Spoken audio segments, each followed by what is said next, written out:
Pour comprendre ce qu'est l'obéissance à Dieu pour les chrétiens, il faut revenir aux origines et à la loi juive.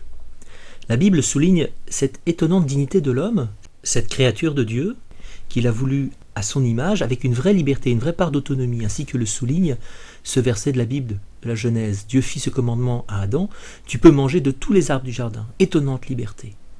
Mais tu n'es pas Dieu, tu es une créature, de l'arbre de la connaissance du bien et du mal, tu ne mangeras pas. Or l'homme a voulu vivre sans Dieu, sans se soumettre à ses lois. L'homme qui était créé pour vivre selon sa nature est devenu capable de vouloir vivre en désaccord avec sa nature, un peu comme si le poisson, qui était fait pour nager dans l'eau, s'était mis à vouloir vivre hors de l'eau. Bref, voilà l'humanité déréglée, capable du pire, est devenue mortelle, c'est le drame. L'homme est devenu capable de se tromper, de prendre un bien pour un mal pour un bien.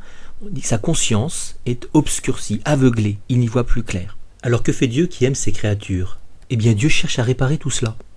Il cherche à l'éduquer à nouveau comme on éduque un petit enfant.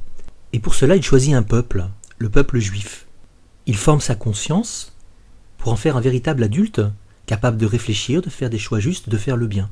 Et il lui donne des règles, des lois, des commandements, comme on fait avec un enfant. En bon pédagogue, Dieu rejoint l'homme là où il est, et il commence par le former à l'obéissance. Il s'abaisse, et il donne à l'homme les commandements dont il a besoin pour progresser, pour comprendre. C'est pour cette raison que beaucoup des commandements bibliques, juifs, sont liés à l'histoire des hommes, au contexte historique dans lequel ils se trouvent. Ainsi, la circoncision, les interdits alimentaires, rejoignent en fait la situation historique du peuple juif d'alors. Derrière la signification spirituelle, la circoncision ou l'interdit du porc sont aussi liés à des questions d'hygiène. Certains de ces préceptes vont devenir une marque très forte de l'identité du peuple, qui s'y accrochera sous peine de perdre son identité précisément.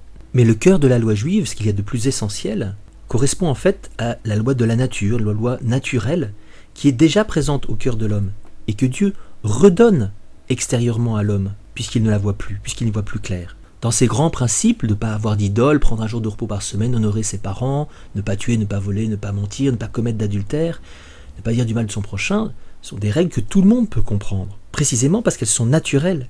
Dieu éclaire ainsi l'homme dans sa nuit, il lui redonne des cadres, un peu comme on met des murs au bord du chemin qui nous empêchent de tomber vers le précipice, qui nous gardent sur le bon chemin.